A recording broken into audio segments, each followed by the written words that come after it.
There comes a time of ages upon a civilization when it's changed or suffocated in a self-imposed stagnation and even go by the wayside of history simply because that civilization did not realize it was vital to stand up as one species rather than arguing over its parts. This above statement has been the headline mantra of planetary development since its inception. And since its inception, I have watched much in terms of the goings on around the world, and it is only now I rather feel compelled to come online, show my face, in other words, begin making a case for moving away from a war front that, for reasons that are understandable, but most inexplicable, our world seemingly civilized as nations is beginning to move towards not just a war in a conventional sense, but a nuclear sense as well. A war once begun will come to a feverish but brutal, bitter end. It was the former and last communist premier of the Soviet Union, the person whom, without his vision, wisdom, and courage, the old USSR might still be here today. That's Mikhail Gorbachev, who I think is perhaps the most foremost authority on the planet to speak about the issue of nuclear war, said that we are closer to nuclear war today than we were back in the days of the old Cold War of years ago. Speaking from Time.com, Gorbachev said, "It all looks as if the world is preparing for war. The world today is overwhelmed with problems. Policymakers seem to be confused and at a loss. But no problem is more urgent today than the militarization of politics and the new arms race. Stopping and reversing this ruinous race must be our top priority. The current situation is just too dangerous.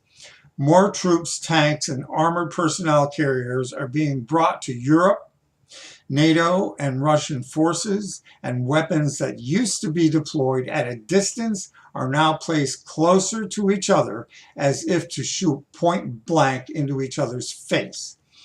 While state budgets are struggling to fund people's essential social needs, military spending is growing. Money is easily found for sophisticated weapons whose destructive power is comparable to that of the weapons of mass destruction for submarines whose single salvo is capable of devastating half a continent, for missile defense systems that undermine strategic stability.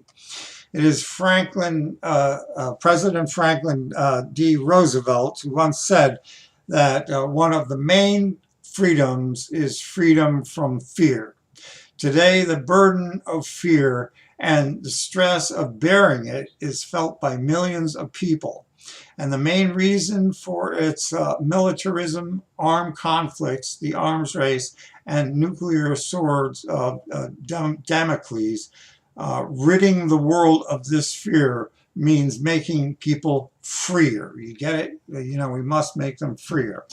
Okay, this should become a common goal. Many problems would be there and easy to resolve.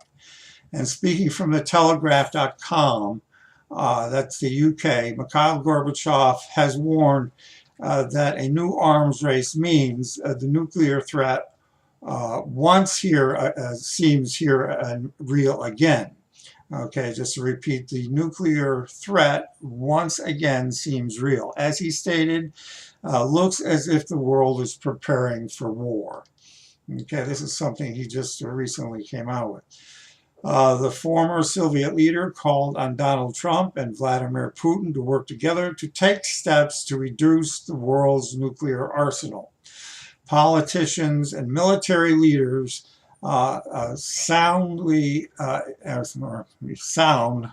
increasingly belligerent. Just to repeat that, politicians and military leaders sound increasingly belligerent and defense doctrines more dangerous. Commentators and TV personalities are joining the bellicose chorus. It all looks as if the world is preparing for war. He wrote in an article for Time magazine. Yet, for reasons I cannot even begin to understand, the world at large is racing ever faster towards war like it was an Olympic event. It is like no one is counting the ultimate cost here, and I ask myself why with this question. Is it not time as a collective to go down to the river and watch the river flow until we as a civilization comes back to reason and common sense and realize that we are all from the same flow of water, united by the same stream called life? Maybe we should honor that a bit more than egos and weapons and our petty differences. Put down our arms and shake hands toward a great future together. Exercise the same kind of wisdom Gorbachev came to when he resolved or dissolved the old Soviet Union, coming to realize it was a failed experiment. What Natalia Poklonskaya calls a human tragedy. Do we need more human tragedy on our hands? Let's wait and see on that one.